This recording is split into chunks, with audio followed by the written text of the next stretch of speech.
president. Just before we went on break earlier, we did tell you that Senator Godswill Akpabio is now the new Senate President of the Federal Republic of Nigeria. And also just coming in, Honorable Tajuddin Abbas has been declared the Speaker of the House of Representatives. It makes the job a lot easier this morning. We will not be speculating, at least we will now be talking about what this man need to do at ensuring that the 10th National Assembly is a formidable force, not only for personal reasons, but for Nigeria and Nigerians to feel the impact of government.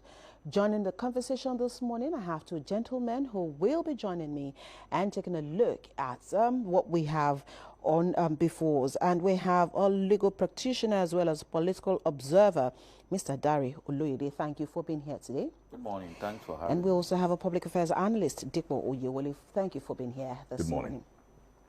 Thankfully, we have, the election has been conducted. But let me start with you, Dipo. Did you expect anything less from what we've just seen as to the way the voting pattern played out? And we have Senator Godswill Akpabio as the President of the Senate. No, I'm not quite surprised. I don't think a lot of people are surprised because it's been in the pipeline for a couple of days now that he has president's support. He has support of a lot of people in the Senate that he was favored to be the Senate president. So, I mean, for me, it didn't come as a surprise. Right. But then, Mr. Oloyede, some also, particularly The Nation this morning, did say that, we'll be expecting a consensus Senate president. But as it were, they actually went to the polls and it got the largest number of people who voted for him. Can that still be seen as consensus candidate? Well, it's definitely not a consensus candidate, but he won overwhelmingly. Right. And that speaks volumes about the kind of leadership we have now. I remember 8 years back when President Muhammadu Buhari came onto the saddle. It was so rancorous because the president at that time chose not to, pretended not to be interested in who assumes the leadership of the legislature. And because of that, there were a lot of speculations. I remember coming here to talk about, if APC is in power, they have the president and everything, there is no basis for us to be discussing this. Right. The party should just bring somebody. But this time around, I suppose from onset, the man at the helm of affairs took it upon himself to begin to negotiate and to ensure that, the person that the party is putting forward gets onto the saddle. Yes, it may not be a consensus candidate, but this consensus thing has never really helped Nigeria. It's better this way so that, the majority, they've had their way now, and the minority in the legislature, they've had their say. Okay. It's better this way, and it's good. It's a good sign. So, again, I'll come back to the person of the president here. Of what importance really is it? Because, of course, we can't take it away from the facts that he's a party man. And, of course, this is also about party matters and how big a National Assembly election, but party supremacy is still one of the things that has come out to play here. How important is it really for the president to have the backing of the National Assembly that he really desires? Well, for me, for the sake of a democracy and for the sake of our democracy, I would say it's a bit tricky because ideally the role of the legislature isn't to back up the executive. Okay. It is to balance out the towers of power, as it were, to ensure that the executive doesn't just act with every form of impunity and they're not a rubber stamp legislature. Like, I dare say like the Ninth Assembly. A lot of us complained about the nature of the Ninth Assembly and how they were practically just a rubber stamp legislature for the past president. So yes, it is important that the head of the Senate be from the same party as the president, of course, guiding against issues like impeachment and some other sensitive matters. But for the sake of the democracy, it is important that they understand the separation of powers between the executive and the legislature, so that the legislature isn't seen as an extension of the executive. Right. Because if that's the case, then our democracy is in trouble, where the legislature can always say that, you know what, even though the Senate president is from the same party as the presidency or as the president, does not mean that everything the executive passes down to us will just sail through that way. Right. For the sake of our democracy, there must be some form of productive pushback. Now, I say productive pushback because it isn't just about saying that, oh, because we're the legislature, we must not be seen as an extension of the executive, and then certain bills that make sense come from the presidency, and then you push back for no possible reason. It must be productive pushback, and it must be constructive pushback, saying that we are the legislature, you are the executive, we are here to balance you out, to ensure that this democracy lives and thrives. So for you, what were some of those banana peel that the Ninth Assembly worked on, and you wish that the 10th Assembly would rise above for the sake of democracy, seeing that we are sitting here and we do not wish to see a National Assembly that will be seen as a rubber stamp assembly, or one that will not be at par with the executive. So what are some of those things that you wish that the 10th Assembly would not go into so that democracy would actually thrive? While every Nigerian should want smooth sailing in the legislature at every point in time, the major banana peel has always been the fact that the legislature has always been a rubber stamp legislature, despite what I said earlier. It's always a problem because when you get onto the saddle by way of some a process that is very gratifying, you always have a lot of people to dance to their tunes. So we're on the march again. It has started again. It's a major problem for me because ultimately he who pays the piper dictates the tune. If somebody has enthroned you, you are likely to always want to respect the wishes and desires of that kind of person. Secondly, yes, as smooth as this appears to be, we have a situation where you have a man who is now the Senate president, who is not totally clean in terms of having this thing hanging around his neck. They all have cases. And I've always said it. Why is it that we cannot walk away from this process, this kind of system that encourages, that throws up people who have cases hanging on their necks? Is it that, in the old Senate, in the old House of Reps, don't we have people who don't have any case to answer, who don't have anybody to answer to? Because when you have that at the back of your mind, there is no way you can be free from the executive when the executive controls the apparatus of law enforcement. Right. Because if you mess up, then that sword of Damocles that keeps hanging on your neck will be swung in your face and say, you better behave. That's a major problem. And it doesn't seem as if, yes, we've transitioned 5 times now. And it's a wonderful thing. Right. Nobody ever thought when we started this whole process with President Obasanjo that we would just keep on going and going. It's a wonderful thing. I feel good about that. That there's no military intervention. There is nobody breaking up, the whole process. But the problem is the system needs to clean up itself. The system needs to clean up itself. Now we have the Senate President already elected, also at the House of Representatives. But again, we do know that there will be aggrieved parties here, and they are also able to throw clogs in the spanner as we go on. So what are some of those things that Senator Akpabio has cut for him in the immediate term to ensure that this National Assembly will be won? Now, talking about the Assembly itself, now leaving the executive, the Assembly itself performing its functions and some of this oversight. We'll talk about the committees much later on, but the Assembly itself functioning as a lawmaking, law-creating body, how can they close ranks? Because we do know that if that also is not done, it might not be a smooth sail for the National Assembly. Well, I think the easiest way to go about that is to find ways to create laws that unify Nigerians. And I'll say it from this perspective. Now, if you have a law that unifies the interests of all Nigerians, every other person in either the red chamber or the green chamber is representing a microcosm of Nigerians.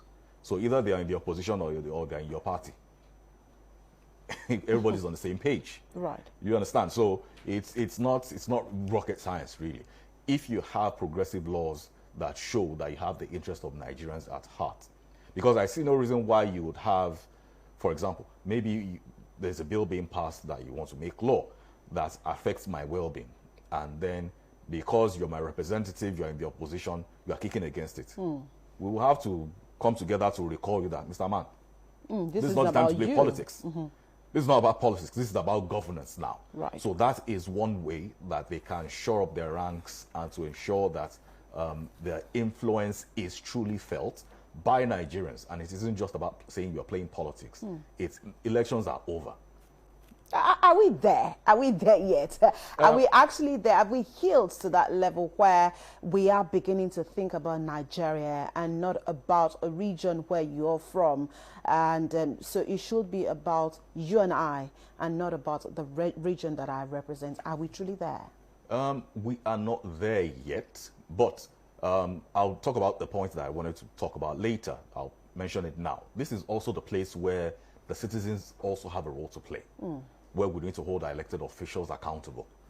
Because they are there, like I said, they are there to represent Nigerians. 774 local governments across the nation. They're represented in one place or the other. Everybody belongs to one local government or the other, no matter what corner of the country you belong to. So that being said, when we are also participating in the system of governance, where we are interested in what's going on at the legislative arms of government, even at the state levels, not just at the national level, then our elected officials also know that these people mean business. And if we go there and fumble, they get to recall us back. So that is also the place where the citizens themselves, ourselves, have a role to play. And we have always advocated for citizen participation in our politics. So it's not just saying, oh, we're leaving to the politicians, because this is a good time to have this particular conversation and emphasize it. Now we have a new executive branch of government. Now we have, I would say, a fresh class of legislators in the National Assembly. This is a good time to have this conversation and let us drive citizen awareness and advocate that people participate. We must know who our elected officials are. Who is the person representing your constituency at the Senate, at the House of Reps level, at whatever level? How are you engaging them? Do they have constituency meetings? Do you attend those meetings? What are the things you discuss? Are they going there to represent your interest? What bills are they passing? Is it in your interest or not? Citizens need to be part of these conversations. We have left it to the politicians long enough, and this is where we've led ourselves. And until we realize that whatever laws they make will affect us either positively or adversely, we'll just keep complaining. And then we won't have anybody to complain to anymore. Yes. Okay. Mr. Lady, again, let's look at the House of Representatives. They've always been the more proactive ones. We've always had the Green Chamber always more vocal than the Senate. We saw that also in the Ninth Assembly. From what you've seen so far, do you think that will also replicate here, or are we going to have a docile Green Chamber this time round? I mean, it's because of the way the Constitution has designed it. You see that the representatives come from basically all the local, the spread. They're larger. Is more, they're larger. And so when you talk of representative democracy and interaction at the grassroots level, they do that. I mean, I'm a living witness to the practicality of that, because the street I live on, for instance, we had drainage problems, the road became bad. I think the road there must be over 50 years old and all that. And we had this problem, and all it took, like Mr. Iwole said, you see, the people at the grassroots, we ourselves, we must begin to take the goodness of life in Nigeria, we begin to actually invite it into our lives. Because at some point in time, we decided in the street, all around us, developments were happening. And I mean, Surulere is just a model. And we just decided, okay, we wanted to, the chairman said he was tired. The landlord and tenant chairman for the street said he was tired. So we picked a young lady. who's just a tenant, and she reached out. I don't know how she did it, but she reached out. And no less... She reached out to who? To the highest level, because incidentally, the speaker, the former speaker of the Green Chambers, happened to be the man representing Surulere, Gbajabiamila. And one way or the other, she was able to reach out. And of course, the politics started.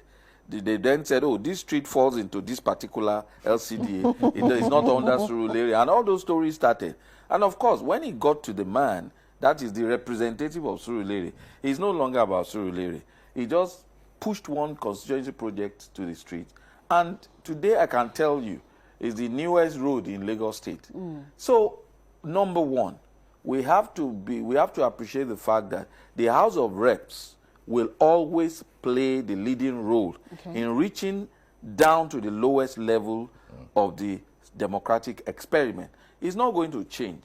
But if it's not going to change, the people themselves must begin to appreciate that you must find a way to reach your rep.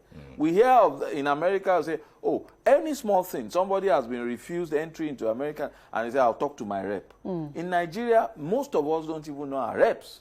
Right. And the reps are there. They keep on getting constituency projects allocated to their people, and these projects never come to the locality. Okay. So, yes, the Green Chambers is very important. The spread is there. They can touch us directly. We can walk up to them. We can talk to them. They come home more often. Right. The senators are basically unknown quantities. I don't think it will change. Okay. And I hope, we can only hope that the Senate would also, toe the line. Make the impact felt. Just like the House of Representatives. Yes. You wanted to add something to him before I go to my next question? Oh yes, I mean, he drove the point right home, and I still don't understand why that's the dynamic with the senators, because either way, you still represent a particular constituency. So why are they so comfortable and they believe that they're high up there and reaching the people, pressing flesh is the job of the reps, and they are just there in some executive fashion believing that, oh, that's not their responsibility. Goes back to what I said earlier. Until the people start to hold them accountable, things won't change. Let's talk about committees, because again, this is one of the areas where a lot of people again would look at the National Assembly and think, oh, perhaps it could also be one of the juicy reasons why people always want to die for some positions. So the National Assembly, there are currently 57 standing committees in the Senate, while the House of Representatives has 89 standing committees. If you were, without mentioning some of those committees here, why is it important that, we have these senators or members of the National Assembly wanting to have a kill to be the chairman of the committee rather than just being a floor member? Why is that always an issue? Before we talk about people who also want to jostle to be the chairman of these committees, isn't it just oversight functions, or are there other things that Nigerians do not know about that these committees have as maybe perks of officers, Mr. Lady? Yes. Well, the problem with Nigeria is basically that everybody wants executive power. You see, in the legislature, the idea of constitution, there are a lot of things that are unlawful, unconstitutional, that they keep on doing in the legislature. And that is what actually corrupts their performance. Because there are things that the legislature has no business doing. For instance, I talked about constituency project. The concept of constituency project has been seriously abused. Notwithstanding that, yes, it has benefited a lot of us here and there. I mean, in my street, just like I said. But then, the assemblymen have no business directly executing projects, even in their constituencies. Theirs is just to say, oh, the executive, we have decided that we want to do this and this. Theirs is to allocate funds, budgeting. Once they approve it, they should hands off. But in Nigeria, the more powers you wield in terms of awarding contracts, in terms of influencing contracts, the more visible you are against the coming election. Because if you do not, that is the only way they think they can impact the lives of those who will vote them back in. And so they want to be there. That's why, and as a chairman, anybody who is a chairman in any of these committees, I mean, is as powerful as the central bank governor, is as powerful as a minister, because all the ministers, they have to come and defend their budgets. Right. And at the budget defense level, a lot of things come into play. The chairman does not even need to talk. All he has to do, oh, you have brought your budget.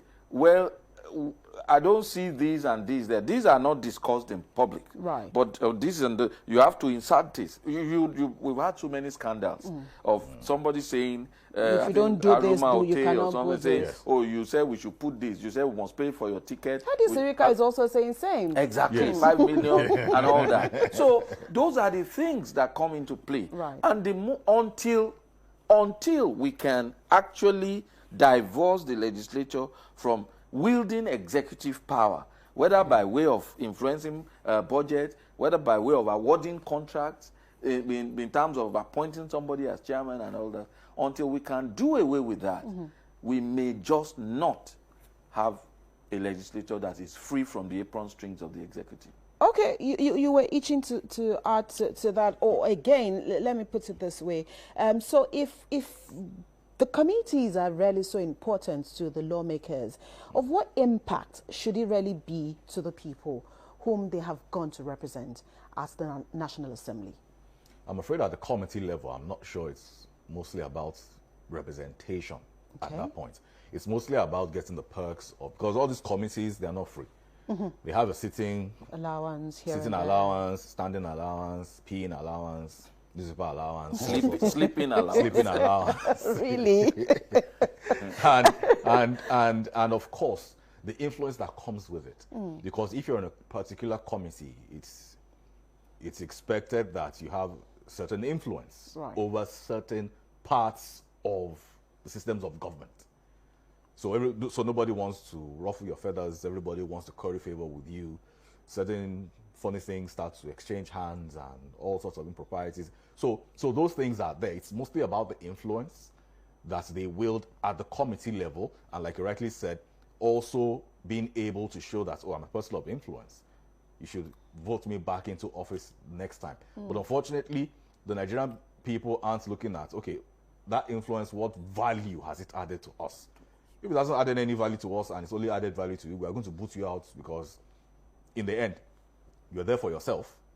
As it seems, you're not there for us, and we want you there for us. So what are you doing there? We need to put somebody there that is there to work for us. So that's where those kind of dynamics come in. But at the committee level, it's no longer about representation. It's just about the perks of being on the committee and the influence that it brings. Let's quickly look at some of the responsibilities of the lawmakers, which will be, at least in the next few weeks, hopefully we should have the names of ministers submitted to the National Assembly. What do you want to see? Do you still want to see the era of take a bow and go? Or are you hoping that we will begin to have more interaction between the lawmakers and proposed ministers or proposed office holders, so that you know who it is you're recommending for Mr. President? Can we have a National Assembly that can say no to some nominees because you have reasons why you think this person may not perform, not personal reasons though, but after interaction with those people, can we begin to see the crop of people who wish to serve the country? Is this National Assembly able to lay that foundation? Do you see anything coming? Well, as always, I don't see the National Assembly as presently constituted, rejecting anyone proposed by Mr. President.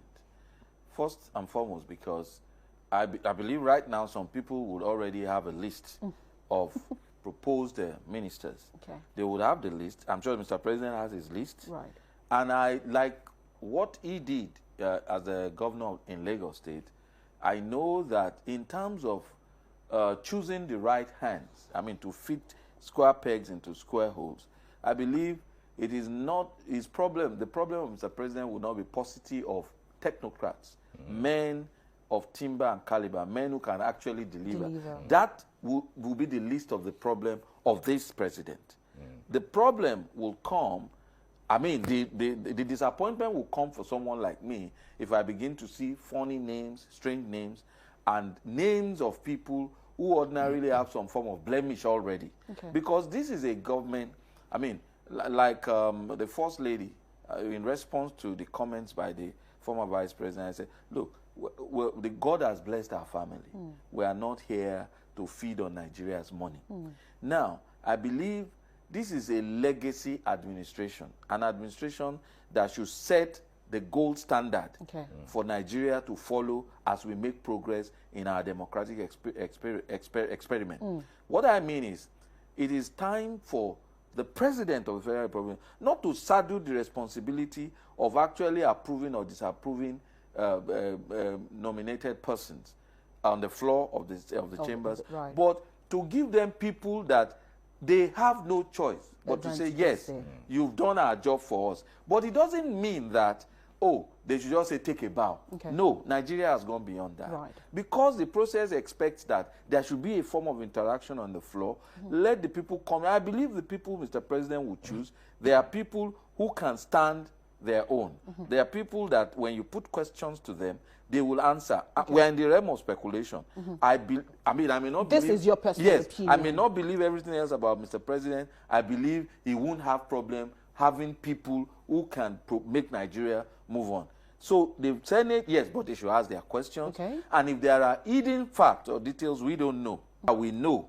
And then if the person or persons can actually surmount the obstacle or the perceived obstacle, let them go in and perform. For our sake, we are tired of excuses. Mr. Oyewole, as we wrap up this morning, for you, this National Assembly, what are your expectations so that maybe or not they will prove us wrong, or at the end of the day, it will be a case of, okay, we weren't expecting anything more than this? Okay, well, I mean, like I said at the beginning, I would expect that they be more sensitive to the plight of Nigerians and they're able to pass bills and make laws that directly influence the lives of Nigerians positively. Because if they're being very attentive, the last elections spoke volumes in terms of the numbers, who voted who, at what level did the votes come in, what particular votes come in, at what numbers, at what volume, what were the numbers, what's the data telling us. So they should be sensitive enough to be able to decipher these things and see how they can be more impactful in terms of how they pass laws that will mostly unify us as a people. Because in the end, what we have now are challenges that unify us. We need solutions that unify us as a people, so that we can then say collectively, you and I, no matter what part of the country you're coming from, we are moving together as a people, as Nigerians. So not just saying, okay, oh, you have this peculiar problem, not identifying the fact that in my own particular context, I share the same problem with you. But once we're able to deliver solutions that are of a national scale, then we can say, okay, of a truth, I didn't know that you were going through this already. I go through it because the solution has come. It's the same for me. We are moving forward together, and we must show that we are one Nigeria and we are one people. Thank you so much, Mr. Adepo Oyewole, for coming on the program today. Thank you for having me. Thank you so much, Mr. Dare Lede, for coming on the program today. Well, the final position this morning will be that for the National Assembly to